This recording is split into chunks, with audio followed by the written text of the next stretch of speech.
All right, good evening, everyone. Welcome to Politics and Prose. I'm Brad Graham, the co-owner of the bookstore, along with my wife, Lissa Muscatine, and we're delighted to be hosting veteran journalist Michael Tackett, who's here to talk about his new book, The Price of Power: How Mitch McConnell Mastered the Senate, Changed America, and Lost His Party. Mike's deputy Washington bureau chief for the Associated Press and has spent several decades reporting or editing. Other publications he's worked for include the New York Times, Bloomberg News, Chicago Tribune, and U.S. News and World Report. And I was joking with him a little earlier about it, why he moved around so much. And the fact is, he's really been in great demand. Everybody's wanted him on their staff. He's also written a previous book, The Baseball Whisperer, about a summer league baseball team in Iowa that helped shape dozens of major league players. Despite his years covering national politics, Mike had never spoken to Mitch McConnell before approaching him several years ago with the idea for this biography. The senator, to Mike's surprise, agreed to cooperate and ended up giving more than 50 hours of interviews and granting Mike access to an archive of letters and this oral history of recordings made by McConnell going back to 1995. All that, plus a lot of other material gathered by Mike, led to this very detailed, very authoritative book about someone who, as Mike writes at the outset, is by almost any measure the most impactful Senate leader since Lyndon Johnson. Admire him or despise him, and many in both parties, of course, do loathe him. McConnell has been a transformational American political figure. Mike says his aim in doing the biography was to get beyond the common image of McConnell as a dour, humorless, power-hungry politician and provide a more nuanced portrait. And the book does offer insights into what has driven McConnell, starting with a childhood struggle with polio. And there are glimpses of the senator showing emotion and humor. But beyond a fuller account of the man, the story Mike tells is about what it takes to achieve political power in Washington and use it effectively, and also, in McConnell's case, to watch it slip away as the Republican Party ultimately came under Donald Trump's control. As a review in Kirkus noted, McConnell, by cooperating with Mike, took a chance that the result would be an even-handed, if unstinting, biography, and Mike has delivered just that. Now, in conversation with Mike, we have another treat. One of America's most experienced journalists is also here, Al Hunt. Al spent 40 years with the Wall Street Journal, 35 of them here in D.C. as a national reporter, bureau chief, and executive Washington editor. He also wrote a weekly column in the journal, Politics and People. And later he joined Bloomberg News, where he worked for 13 years. Plus, it's no doubt many of you are familiar with, he's often appeared as a host on panelist on several TV talk shows. And for the past few years, he's been doing a weekly podcast with none other than James Carville. So, but to underscore just how much Al wanted to be here. He is here tonight, even though it's his wife Judy Woodruff's birthday. So he's staying for the first half hour, and then he's going to leave. But anyway, he didn't want to miss this. So, ladies and gentlemen, please join me in welcoming Mike Tackett and Al Hunt.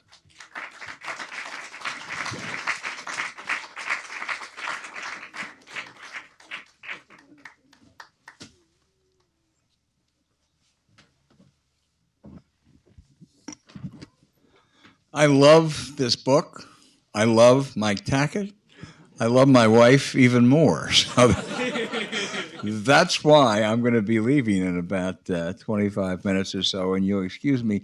But the other reason it's easy to leave in 25 minutes is because when I was at Bloomberg, I brought in Mike Tackett as my deputy, and he carried me for 5 years. So I have no doubt that he'll be able to carry this. This really is a remarkable book. The number of people who, most of whom I know, dislike Mitch McConnell, but a few who like Mitch McConnell, all in the process said, how in the hell can he write a book about Mitch McConnell? And anyone who's read it that I know has said it's really he did a remarkable job. If you love Mitch McConnell, if you're a McConnellite, you think he was a little bit too tough. If you really don't like Mitch McConnell, you think he was a little bit too soft. And he really got it just right. He hit the sweet spot. And Mike, let me first ask you, Mitch McConnell. No one would accuse him of being charismatic. He didn't. He didn't come from money. He didn't have any natural. I mean, he worked for John Sherman Cooper and other people, but there was no natural launching pad. And yet, remarkably, he advanced and advanced and advanced. How? Why? What did he have that we didn't see? He had a relentless nature about him. He was extremely competitive. When he was a child, he suffered from polio from age 2 to 4. And during that period, he was not permitted to walk. He had to stay in a room, basically a bedroom by himself. His mother came in 4 times a day for 45 minutes a day and did manual physical therapy. And it was a very isolating experience. But it was also an experience that shaped him in the sense of his drive. What I found in my research was that it's a very common trait for polio survivors to be extreme strivers, to do things that people don't think you can do. Ben Bradley was a polio survivor. Exactly. Yeah. Mia Farrow, Alan Alda, Johnny Weissmuller, Wilma Rudolph, the famous Olympian. So he was in that mold. He also had parents, particularly his mother, who was an amazing source of support and strength for him. No matter what he said he wanted to do, his mother said, "I'm sure you can." And he just had this drive that whatever setbacks he had, he moved on and he kept plugging. And once he got his chance to win an elective office, he didn't lose again. Mike, we're going to get into so much that's interesting and important. How he became, first of all, how he became a Republican leader, how he got the Senate, and how he became so powerful. And certainly, I know people want to raise questions about the court and Merrick Garland. But let me just jump ahead, and we talked about what it took to get there. He also, at the end, for someone who was as powerful as he was, I say at the end, at the really the last his I guess it was his last term, because his term began in 20 and ends in 26. At the beginning of his last term, he made the worst miscalculation of his life. In February of 2021, if the Senate had voted to impeach Donald Trump, they were, I think, 9 or 8 votes shy. McConnell had such clout, you can just look at that list and you can't be sure, but you can make a case that he could have, if he had gone that way, 8 others might have joined him. And then by majority vote, declared that he couldn't run again. That would have been the end. They might have paid a price in that next election. But I'll bet you when Mitch McConnell is in the solitude of his own thinking, that he must think, oh my God, if I'd only done that. Well, I say in the book that this was the biggest political miscalculation of his career. He's a clinician when it comes to things like this. So he divorces emotion from the decision. And his decision was that Trump would fade from the scene. And at the same time, they needed the energy of the Trump base in the midterm elections. Well, as it turns out, there wasn't that much energy among the Trump base to help them in ways that they wanted to be helped. And Donald Trump did not fade from the scene. And, just looking over that 22 results, if it had really depressed the base, if you will, if it had hurt the way he feared that it might, they might have in the Senate, they might have lost Susan Collins, they might have lost Ron Johnson, 2 or 3 others, but that's all. And they would have made up for that in this election. It just, Mike, no matter how you cut it, it just was a mistake for him, for what he believes the Republican Party should be. And because one thing, for those of you who haven't read this book, and if you haven't, shame on you, because you ought to get it and you ought to read it starting tonight, he doesn't have an especially high regard for Donald Trump. Al has not been in this business this long and not be a keen observer of things and how they play out. So it's fascinating. The first exposure that Mitch McConnell had to Donald Trump was actually in 1990. And in 1990, Mitch McConnell was running for re-election. And so like a lot of Senate candidates, he was trying to raise money. And a check arrived, and it was signed by Donald J. Trump for $1,000 to his political campaign. At the time, Donald Trump was having a lot of financial trouble. There were bankruptcy issues. He was in the headlines, not in great ways. And so McConnell sent the check back to him. And he said, I've been reading about this, and as one who's had financial issues myself, I think you need this money more than I do. So he returned the check to Donald Trump. But really, from the point of the election in 2016, he had reservations. But I will say, just like any other Republican, nobody quite knew what was going to happen after Trump's first election, and he's the leader of his party. And so he and Paul Ryan, Speaker of the House, had to work with him. And so that's what they did. They kind of, the two of them sort of played off one another and played off President Trump to try to get what they wanted and navigate the challenges that were often present in trying to deal with him. But I also think, you've been very diplomatic in that answer, because didn't he also say that he considers Donald Trump dishonest, that he thinks he committed a crime, and that he's a man unfit for office? Are those fair descriptions in your book? Well, you left out despicable. That's right.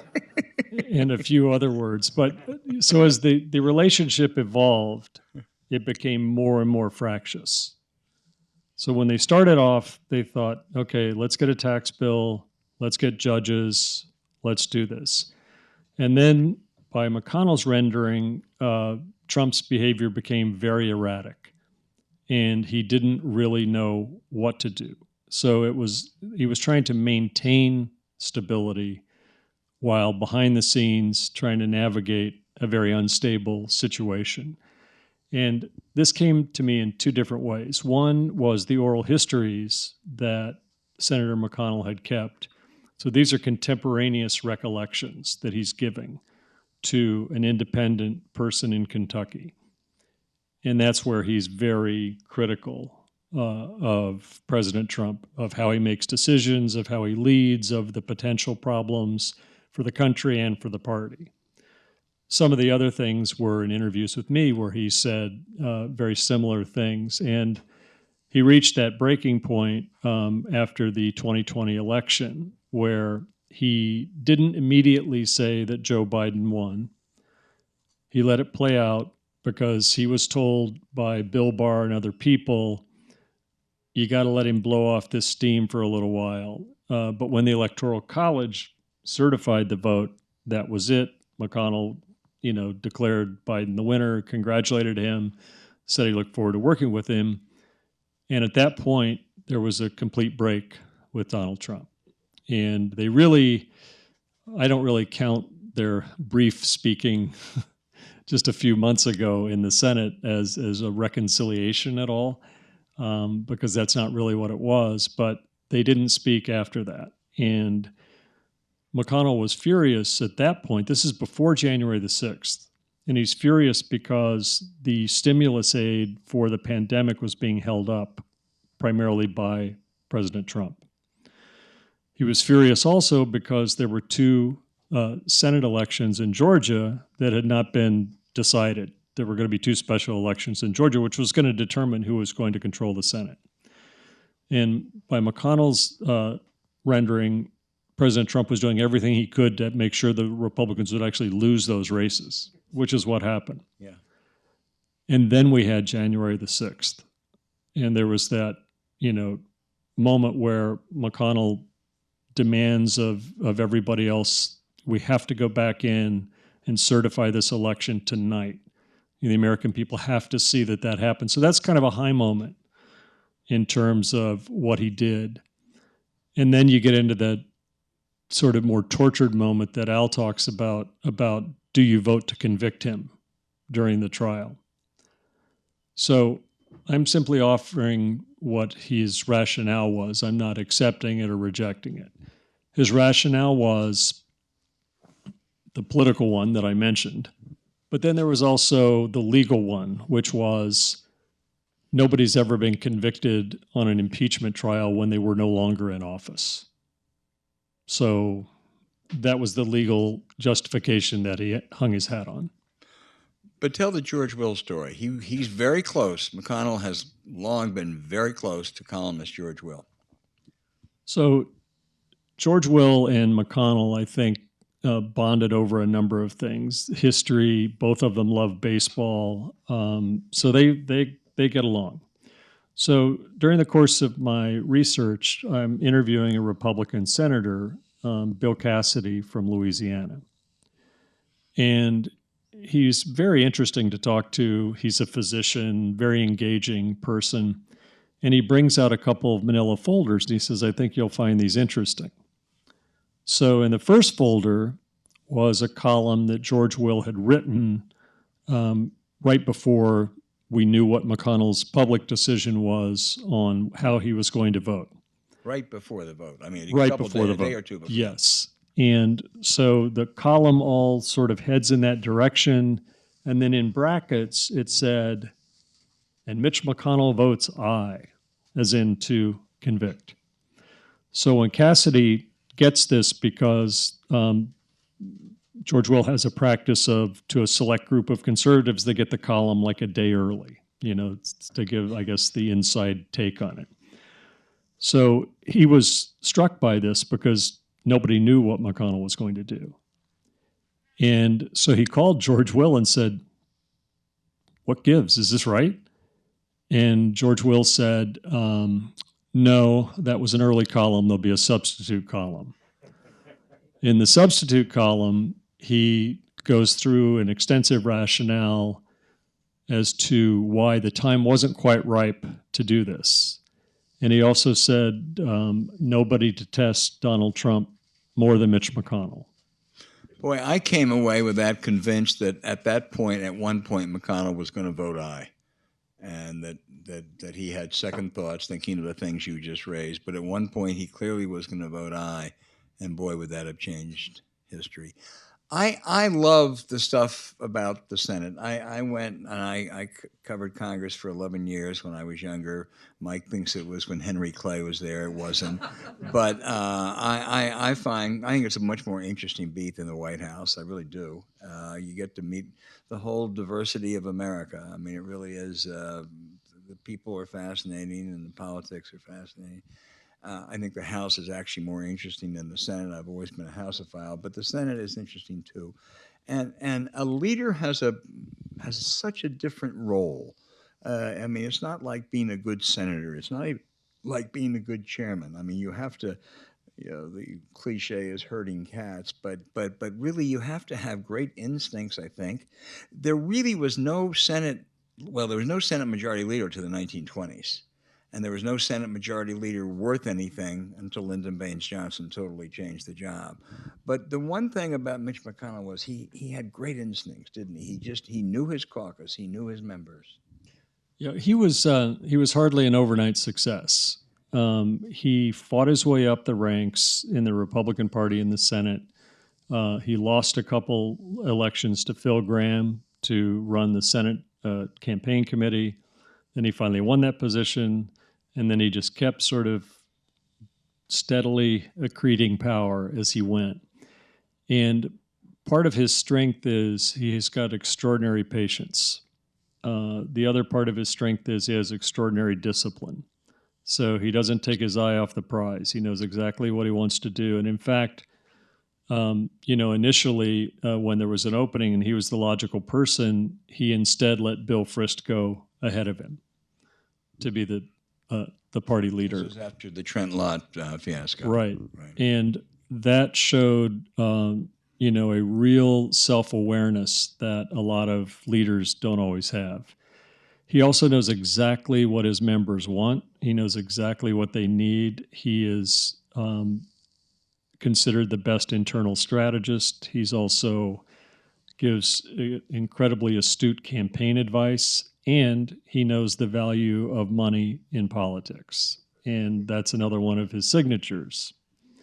So he creates the Senate Leadership Fund, which is a super PAC that provides money for Senate candidates.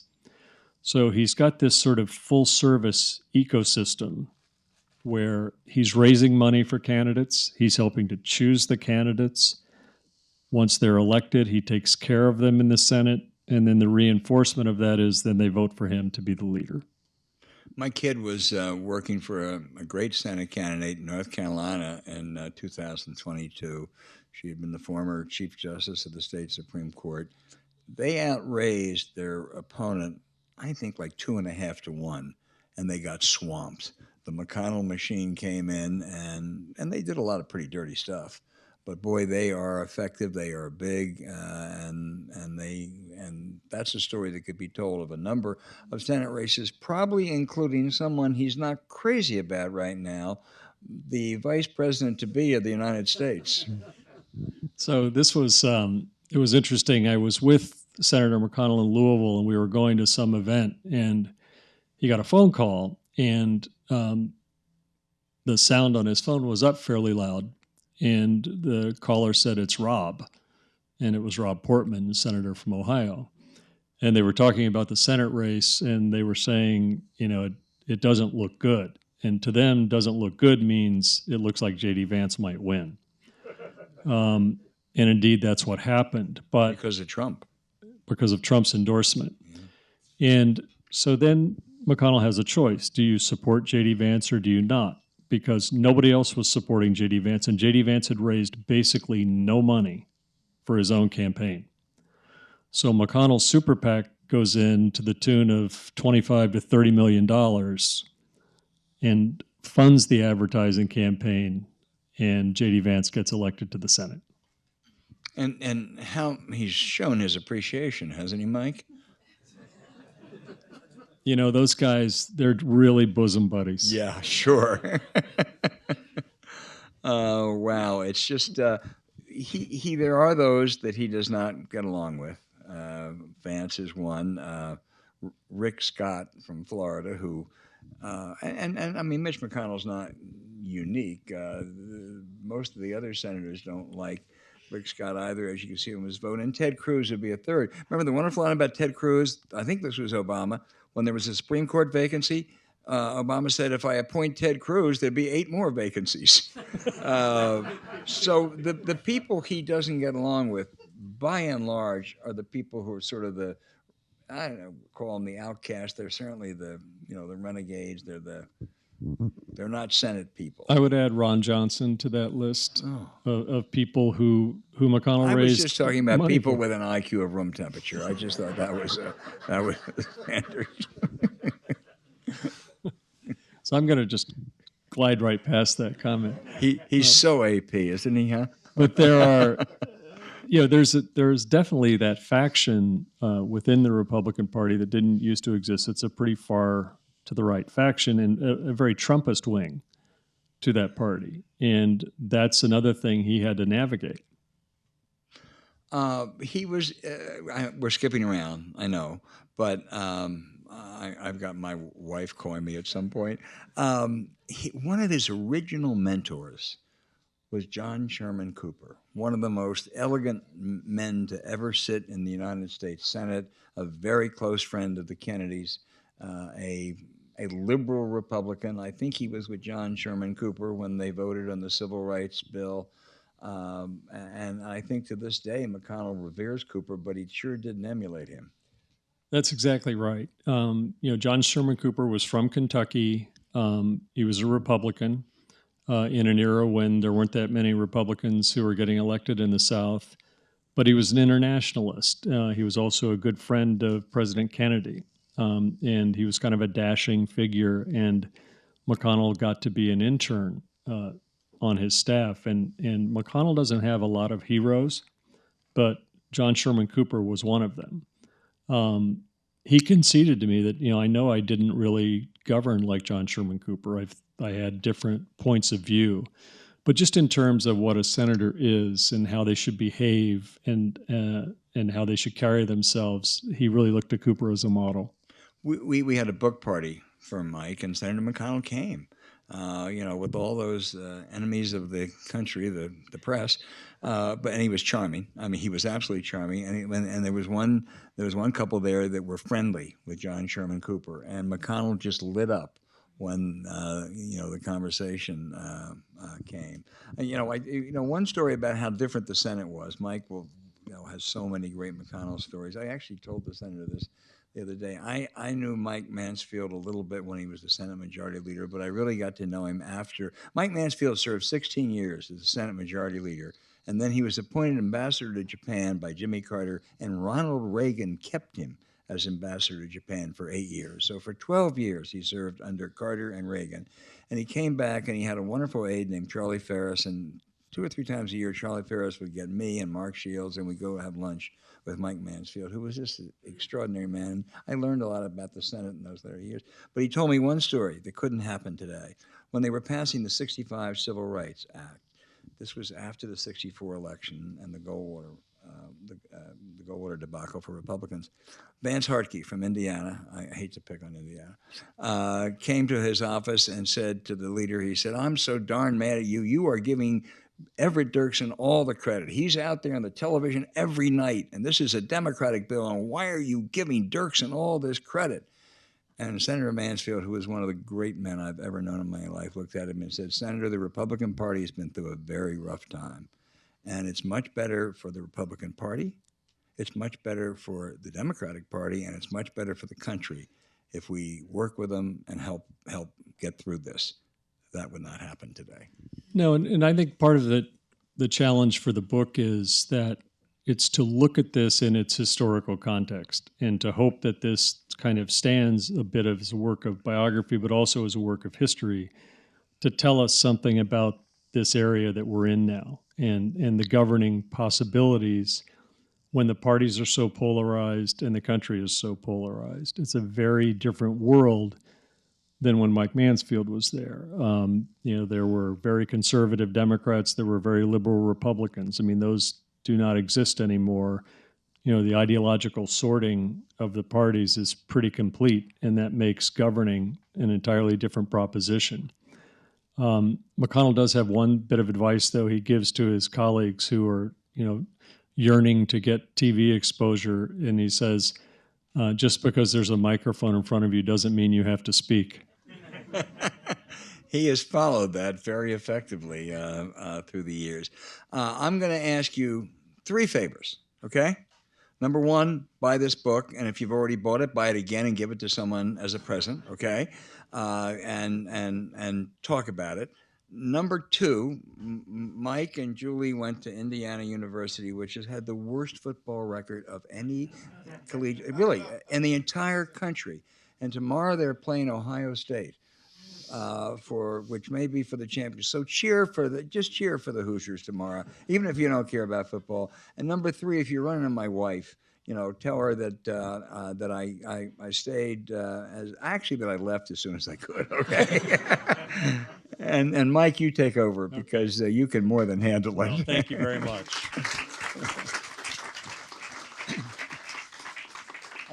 I get to keep my book, don't I? You do, absolutely. You know, Al is definitely one of the toughest acts in the world to try to follow. There are just two people I want to recognize tonight. One is my wife, Julie Carey, who is here. And to steal one of Al's best jokes, I'm always grateful that Julie let me keep my maiden name. And the other person I'd like to recognize was just such an amazing colleague and partner with me on this book, and that is Cal Woodward from the Associated Press. Cal was, technically speaking, he was my fact checker, but he was so much more than that. He was a great first reader. He would tell me when things were getting frothy in the manuscript. He would tell me if something was unclear. He would go do some of his own independent research if he didn't think I went far enough. And I simply could not have done the book without Cal, so I wanted to make sure I thanked him for that. I'll tell you just very quickly, because I really want to get your questions. I'll tell you really quickly the story of how this came about. So I was talking to my agent, David Black, about doing a biography, and we were kicking around some ideas, and he said, well, what about Mitch McConnell? And I have to be honest, the first thing that I thought was back when President Obama was at the White House Correspondents' Dinner, and he was talking about the problems he was having with Congress. And he said, everybody says, well, why don't you just have a drink with Mitch McConnell? And President Obama said, really? Why don't you have a drink with Mitch McConnell? But then we started talking a little more seriously, and we were talking about somebody who's been very consequential in American life. And when I looked at it in that frame, it made a lot of sense. So I thought, nothing ventured, and I had a couple contacts with his office, and they brokered a meeting. And I went in there, and there were like 10 people on his staff, and he was there, and I just talked to him for a while, and I told him what I wanted to do. And I said, what I want to do is not a screed from the left or a screed from the right. I want to do an honest, objective account of your life and career, wherever that leads. And I have to have total editorial control over the product, or it won't be credible. And if it's not credible, it's not worth doing. And as Brad said, to my surprise, he agreed. And he said, I'll cooperate with you. And he said, and I've got these archives. I suppose those would be interesting to you. And he said, and I'll tell people I know to talk to you. So that was like the hat trick of good news for somebody who was trying to pursue a biography with someone like him. And I do have to give him a lot of credit. He gave me a lot of time. I mean, more than 50 hours. And I won't say that he answered every question I had to my satisfaction, but no questions were off limits. He didn't demand to see the manuscript. He didn't demand to, put his thumb on the scale on anything. He was willing to have his life examined. And I think that's one of the things that really was notable about him. He reads history voraciously. That's what he cares about. In 1990, after he was reelected just for the first time, he started the McConnell Center at the University of Louisville, and that's where his archives are. So I went down there, during COVID, and the archivist would bring me boxes and boxes. I was the first researcher who was allowed sort of full access to it. And it was fascinating. I mean, I'd covered Washington for a long time, but I had no idea, for instance, on a Supreme Court confirmation, just the depth that the parties go to make sure that the choreography is just right. The opposition research they do on one another that, well, we think Senator Durbin might ask this question, or how will we counter that? So it was really, really like you got to peel back the curtain in a way that was extraordinary. And he's famously guarded with his words. And so when he would say some things to me, we thought, boy, I'm kind of surprised he opened up like that. But he did. And people see him kind of as this monochromatic figure. And I think he's a lot more layered than that, and a lot more interesting in many ways. So my objective was to study his life, to set it in the context of history. How did he acquire his power? How did he accumulate his power? And then how did he wield his power? And what was the consequence of that for the country? And so I hope if you take that journey with me on the book, you'll think that I tried to do that in a credible way. And I'd love to take your questions.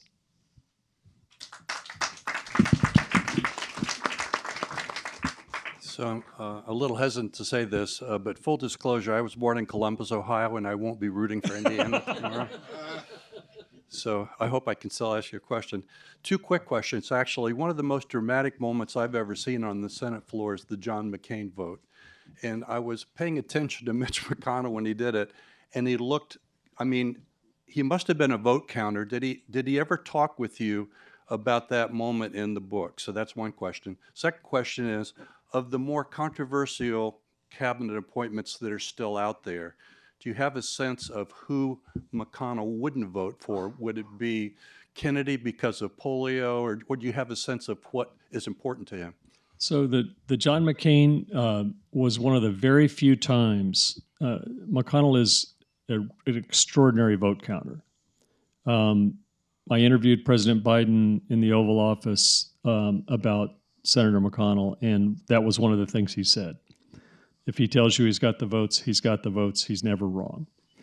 When he was running for leadership positions, if he wanted your support, he didn't want to hear, hey, I'm with you, or yeah, you sound really good. He wanted you to declaratively say to him, yes, I will vote for you. And only when you did that would he do that. And I think McCain was a wild card, and that was a surprise to him. With respect to other cabinet officers, I don't have any real visibility into what he'll do, except to say that he believes in the process. He believes in the idea that the Senate has a serious role to play, and that they won't be rubber stamping people.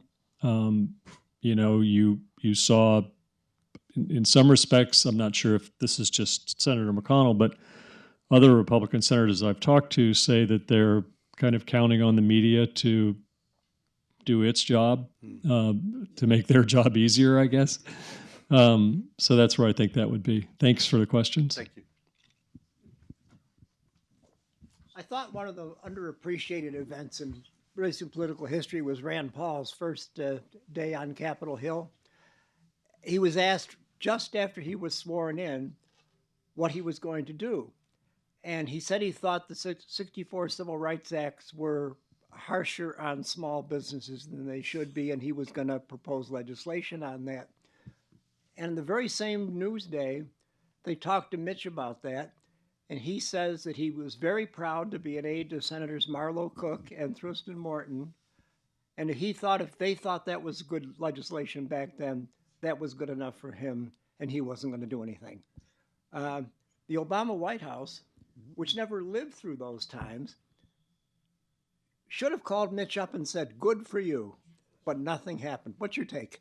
Well, that raises something that's an important part of the McConnell story, which is he really was kind of an early believer in civil rights legislation. And he was a young Republican on campus at the University of Louisville. They invited Barry Goldwater in 1962 to come to campus. He thought, I'm going to vote for Goldwater. He was such a political nerd that he wore like an I Like Ike button when he was in middle school for his school photo. His family were Democrats in the South, which was not uncommon at all at that time. They had portraits of Franklin Roosevelt in their homes. They revered Roosevelt. But then his father, who served in World War II, really liked Eisenhower for obvious reasons. So McConnell is supporting Goldwater. And then Goldwater announces he's not going to support the civil rights legislation. So McConnell voted for Lyndon Johnson and stayed in that way, throughout his career. Now, there will be people who would say, well, he doesn't seem like he's for civil rights now. But his record is pretty clear on that he he really believed in the fundamental part of civil rights legislation. And I think with respect to Rand Paul, Senator McConnell gave me a tour of the Senate floor, and he was noting like who sat in what desk, and the lore of Daniel Webster was here and somebody else was there, and he noted that Senator Paul was seated at the desk of Henry Clay, and he said Henry Clay would be appalled at Rand Paul, which I'm not sure he thought that was going to find its way into the book, but after he said that, I really thought it had to find its way into the book. Hi, I'm reading your book with a group of friends, and next month we're meeting to talk about the book, and we were going to get dinner, and I said, why don't we go to a restaurant that Mitch McConnell likes to go to? And I was having trouble finding anything online.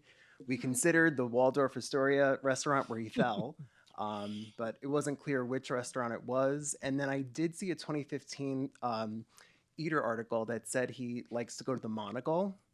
Not sure if that was correct. Do you have any insight on where he hangs out and where we might want to meet?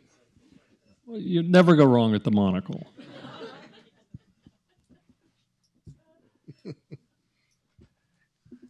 Hey, Mike. Hi. The other interesting thing about him that I noticed when I was working in the Senate, he voted against flag burning amendments. Where does that come from? Because that is a huge red meat thing for Republicans, for conservatives. And does that bleed over into other things, or is that just one thing that he really stands out on? So you don't see a lot of risk when you examine his record, but you do see some. And the flag burning amendment was one of them because he considered that free speech. He didn't celebrate the idea of people burning the flag, but he celebrated the idea that in this country, that was an expression of speech. And so you could do that. And that's an interesting thing because his was the determining vote in the Senate to reject the idea of a flag burning amendment.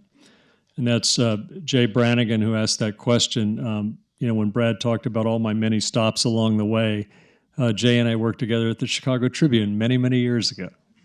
Many years. So thanks for coming.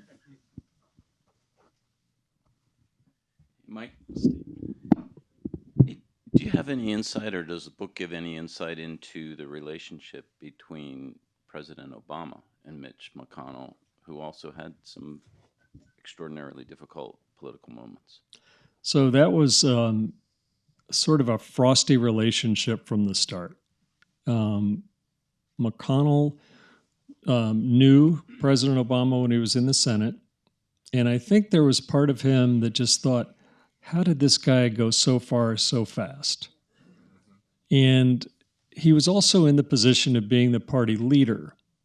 So in his oral history, he talked about after Obama's election, how proud the country should be, that it was a great thing, that we should celebrate that idea. But he's more famous for something he said a year later, which was his goal was to make him a one-term president. Now that line sticks with everybody. A lot of people remember that.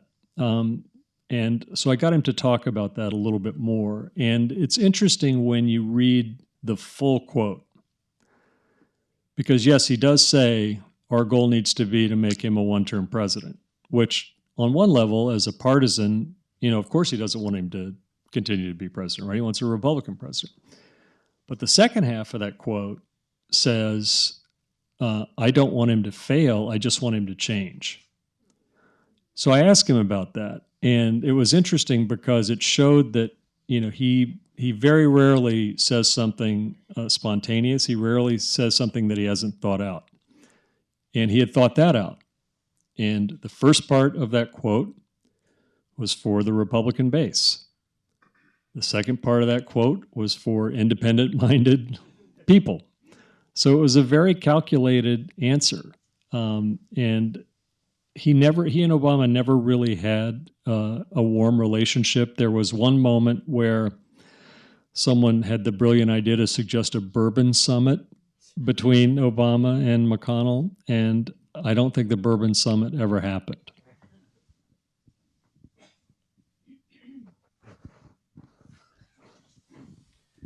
Hi there, and also congrats to IU on their football. I have to say, boiler up because that's my background. But I think we can go now. I'd love to hear a little bit about Senator McConnell's relationship with Harry Reid, and in particular, I'm curious about how that transition to Chuck Schumer, like how his experience with Reid shaped how he approached that relationship, because it feels like that course of time is when we saw a lot of procedural tactics and a lot of kind of changes to norms and eventually actual rules that led to like a real polarization in the Senate. That's a great question. The Harry Reid and McConnell in some ways were similar.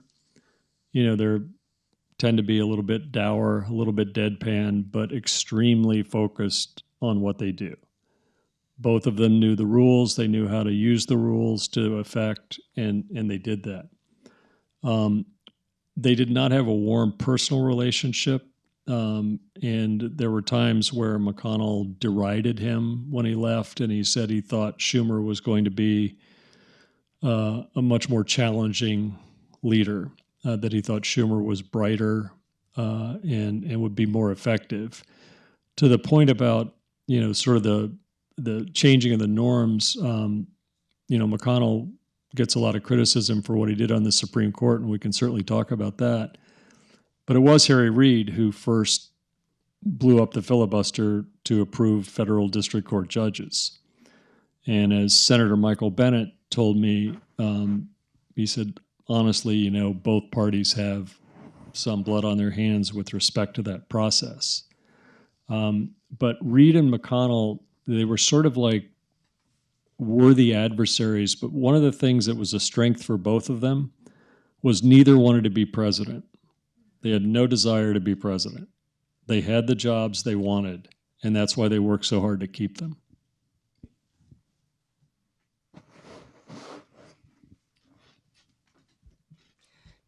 Considering your access to McConnell and your 50 hours, your access to the archives and those oral histories, could you share with us the most surprising personal thing that he told you and the most surprising professional thing that he told you, which may or may not have made it into the book?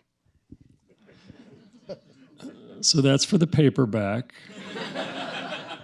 The archives were fascinating because his parents were pack rats, and so is he.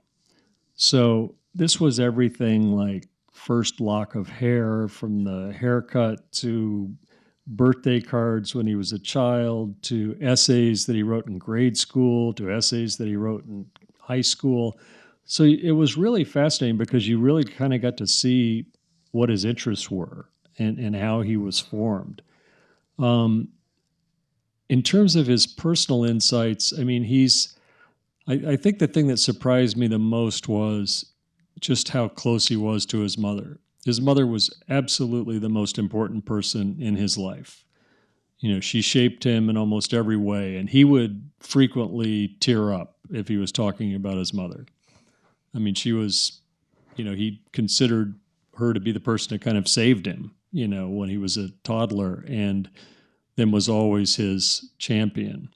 So that would be sort of on the emotional side. On the personal side, he's not someone who gives up a lot. I mean, he a lot of people don't know that he was married for 12 years and had 3 daughters, and then was divorced in 1981. And then I guess another thing that was sort of surprising to me was he dated quite a few women in the 1980s and was engaged to one, and then before he met Elaine Chao, and then married Elaine Chao. So that Senate world is really his world, is the short distance between his townhouse and the Capitol.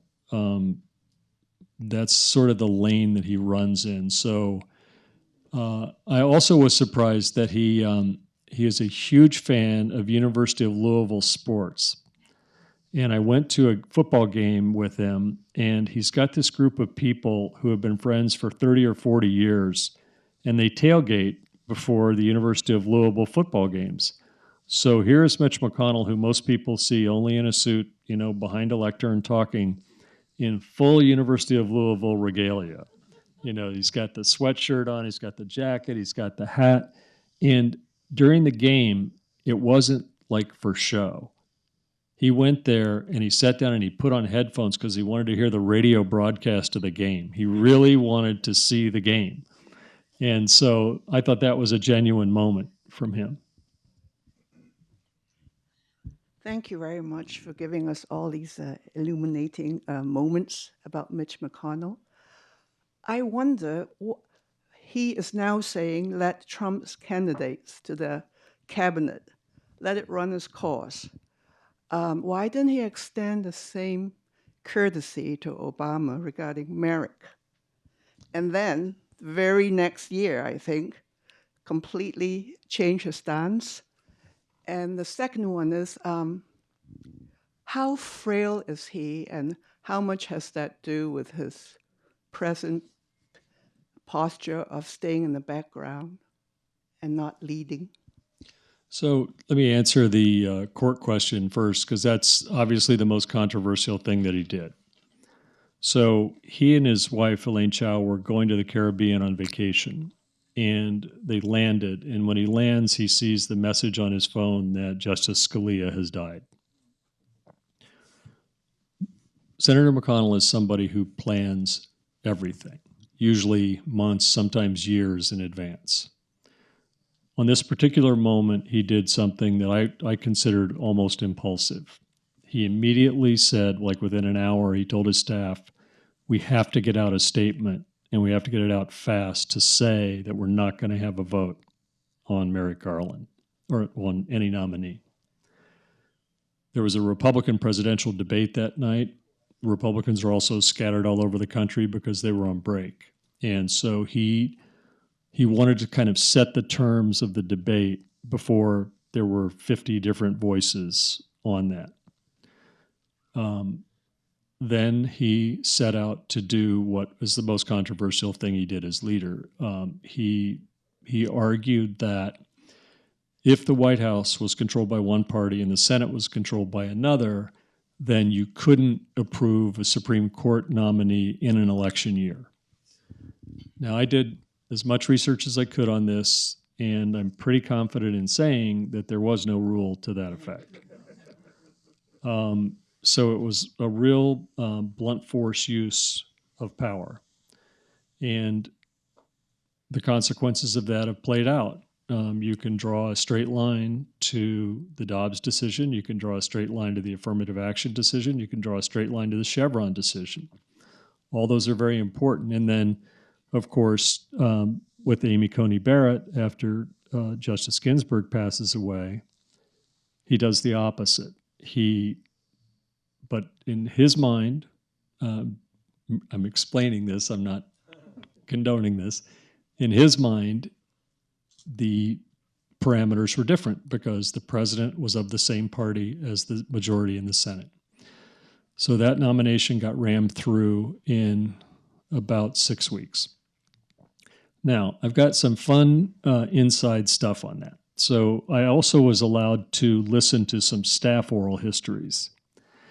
And they were this was during COVID with Amy Coney Barrett, so they were really worried because the numbers were very tight. They didn't know if they were going to be able to pull this off. And so they talked to Dr. Fauci about, well, what could we do? And they talked about getting like NASA spacesuits.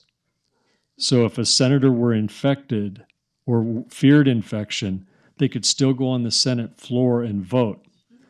They were going to build a little plexiglass tunnel, in effect, so if they had to, the infected senator could go on the Senate floor and vote. Now, they didn't have to deploy the spacesuits or the cylinder, but it just kind of shows you the level of preparation. And because McConnell was always so prepared, the staff was always so prepared, and they said we had to prepare for any eventuality, but it also shows you just how driven they were to do that. And it gave, obviously, a conservative supermajority on the court, and we see the decisions, playing out. And that's the moment that I think a lot of people give him the most criticism for. And it's also the thing he says he's proudest of, is how he shaped the federal judiciary. So that's what makes him a complicated figure and an interesting one to write about. I mean, that's the thing about him, is that my goal was not to deify him. It wasn't to crucify him. It was to try to understand him and try to explain him, you know, and the consequences of his power with respect to American life. And that's why I have to give him credit for agreeing to talk to me, because, you know, this wasn't like a lot of soft questions. You know, I tried to ask questions that, you know, basically what you just raised. And, you know, he answered them, and, you know, some would be satisfied with the answers and some clearly would not. Mike, explain the title, The Price of Power. So what has been the price of the way he's exercised power? Well, it's a very isolating place. He, you know, often has to just sort of go back to his suite of offices and not get angry, not pound walls, and because he takes a lot of incoming. So you sacrifice that. He, you know, had to make accommodations to President Trump's agenda that he didn't want to make. And, you know, one could say, well, he didn't have to. You know, he could have quit. He could have stepped down. He could have done that. And this is a controversial part, I think, in the book, where he talks about Liz Cheney. And he said, because they had gotten along well. They had communicated to each other after the election. They'd communicated to each other after January the 6th. You know, they were on the same page. But his view was, you know, Liz Cheney took herself off the field, so she can't affect the debate that much anymore. And he chose to stay on the field. And again, you know, part of this book is, I mean, there's tension there, right? Because, I mean, I understand why people look at that and say, well, but he, you know, he could have. And, you know, as they say, you know, there's a reason that the book Profiles in Courage is so short. What's been the price he's exacted on the Senate, do you think? Well, I mean, some of the Senate norms are no more. When you think about how judges are selected, you know, Senator Schumer now is doing the mirror image of what Senator McConnell did in terms of creating an assembly line for federal judges to get as many approved as fast as possible. And the fact that you can do it on a party line vote, you know, means that you're going to have a judiciary that's going to honestly reflect the political will of the majority in Congress. When you used to have to get 60 votes for these people, then you obviously were going to get people that were more balanced, or at least had more of a middle of the road approach in a lot of ways. And the last part, so he mastered the Senate rules, and, you know, nobody disputes that. He's really good at that. He changed the country in terms of the makeup of the judiciary and in terms of many impactful decisions that we've seen. But in the end, he loses his party because the forces of Trump were stronger than the power that he had. And that's why he chose in last February to step down as the party leader. He'd been thinking about this for a long time. And as he said, you know, Father Time remains undefeated. And that goes to the last part of your question about his physical condition. So he had a very bad fall, as many of you know, and it was a serious concussion. He wears hearing aids, and he hit with such force that it knocked his hearing aids out. So he ends up going to GW, and his staff is terrified. They're not really sure what the state of things is. It turns out that, you know, there wasn't like a severe brain bleed or anything like that. And they knew that he would recover, but he also had to then again do physical therapy. So this person who had to endure physical therapy at age 2 was now doing it again in his 1980s or in his 80s, and the proximate cause of the fall was his leg. His left leg is weakened from polio, and it gave out, and that's what caused the fall. There's something that is called post-polio syndrome that happens to some people who've had polio, which is it kind of comes back a little bit later in life, and often in the form of a weakened muscle. But thanks for those questions. So we have time for one more question. Hi. You've mentioned a lot in your talking of the book and about talking about Mitch McConnell that he is not only somewhat second-guessed some of his decisions, but that he genuinely didn't think something was morally right. For example, Trump staying in power, any of these other aspects. With that in mind, like, does he genuinely think that some of these decisions and some of the stuff that he did that might go against his own moral code were to benefit the majority of Americans and to benefit the American people? So I don't think he thought about Trump coming back to power. I mean, I think he genuinely thought that wasn't going to happen. His view, for good or for ill, is that a center-right approach to governing is the way to go, and that's why elections have consequences. And if you're in the majority, you can do that. But I certainly appreciate the question. All right. Thank you very much, Mike. Well, thanks, everybody, for coming.